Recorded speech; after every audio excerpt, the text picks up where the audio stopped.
My name is Burke Hedges, author of the best-selling book, The Parable of the Pipeline.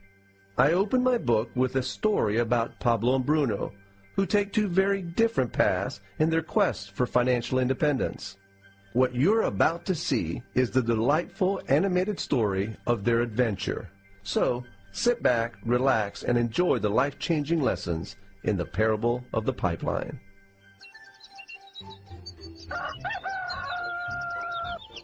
Far away, in a small village, near a beautiful valley, lived two friends, Pablo and Bruno. They were both young and dreamed of a better life for themselves. They'd often discuss their dreams about how they would become the most successful men in the village. They weren't afraid of hard work, and they searched for opportunities to help realize their goals and achieve their dreams. One day, an opportunity presented itself.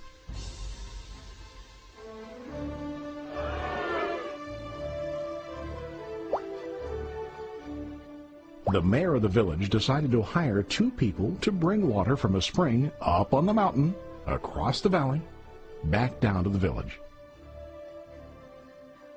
They were to be paid based on the amount of water delivered to the village. Bruno and Pablo enthusiastically got to work. Every day, from morning till evening, they carried buckets to and from the spring. They worked hard, carrying water to the village. In the evening, they'd return home with their day's wages.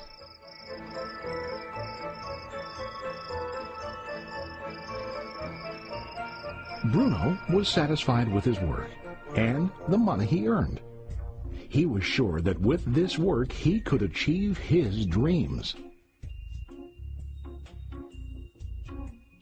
Bruno thought that to increase his wages he could use bigger buckets to bring more water each trip.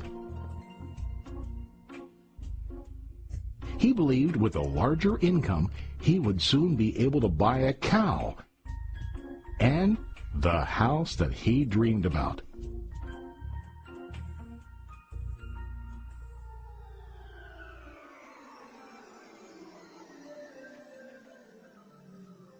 Now Pablo was not satisfied. At the end of the day, his back and hands ached, and he was exhausted. He was looking for an easier way to earn more. One day an idea occurred to Pablo. He imagined building a pipeline to deliver the water from the mountain spring to the village. With this pipeline, he could get more water to the village without carrying buckets back and forth from the spring to the village. Soon, he got very excited about his idea and began to plan.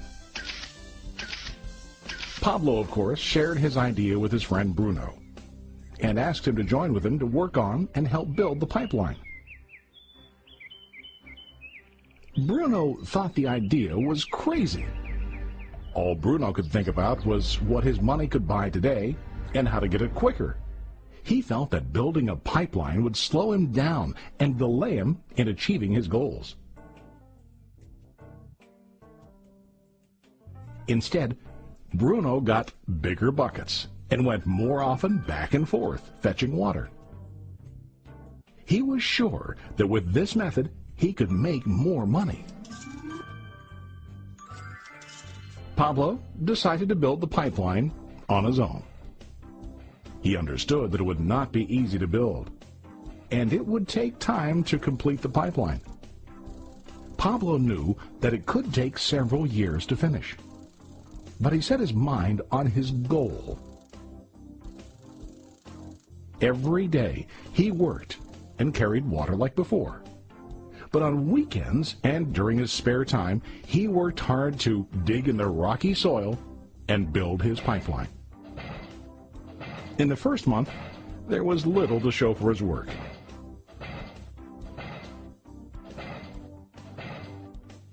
Bruno and the villagers laughed and teased him. They called him Pablo the Pipeline Man. During this time, Bruno's income doubled. He already bought a cow and a bigger house. His lifestyle changed. He now spent time after work in the bar, enjoying his hard-earned wages from delivering water.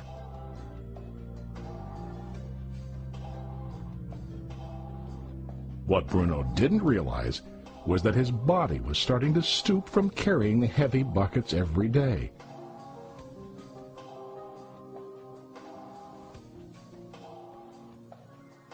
His face looked worn and his body tired. Soon, he began to carry less and less water due to the wear and tear on his body.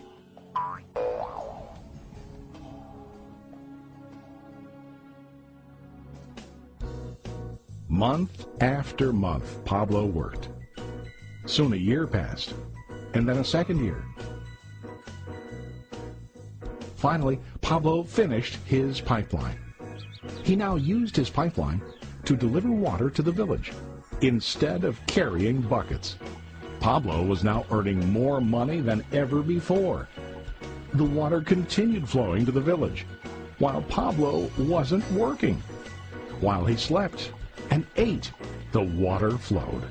Pablo was happy and proud of his insight, persistence, and hard work.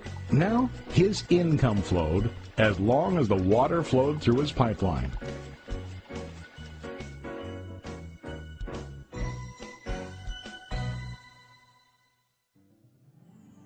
The story of Bruno and Pablo is a reflection of life.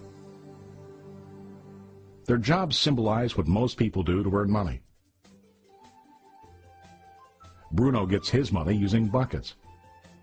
He goes back and forth, carrying his buckets from the spring to the village in exchange for money. To increase his income, he either has to go more frequently to the spring or to use larger buckets. It's common in real life to increase our income by working harder. For example, working overtime or getting a second job. We also increase the size of our buckets by accepting a higher paying position, which often includes spending more time on the job.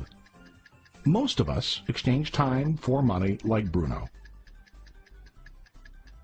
We know that every person has only 24 hours in the day and that it's not possible to use all our time to work.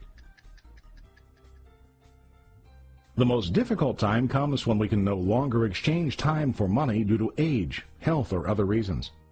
Then, our income stops. Now let's review what Pablo did. Very wisely, Pablo did not exchange all of his time for a limited income, but he used some of his time to build a pipeline. He knew that the pipeline would bring ongoing income as long as the water flowed. An ongoing income that multiplied the time he worked each day. Pablo knew that someday, maybe because of age or health, he would no longer be able to exchange his available time for money. Pablo knew that if he could make his idea of a pipeline work, then he only has to do the hard work of building the pipeline. After the pipeline was completed, Pablo was able to monitor and maintain the flow of water to ensure that his income will continue.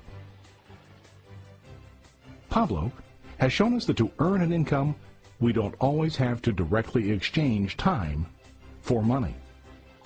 There really are better ways. How about you?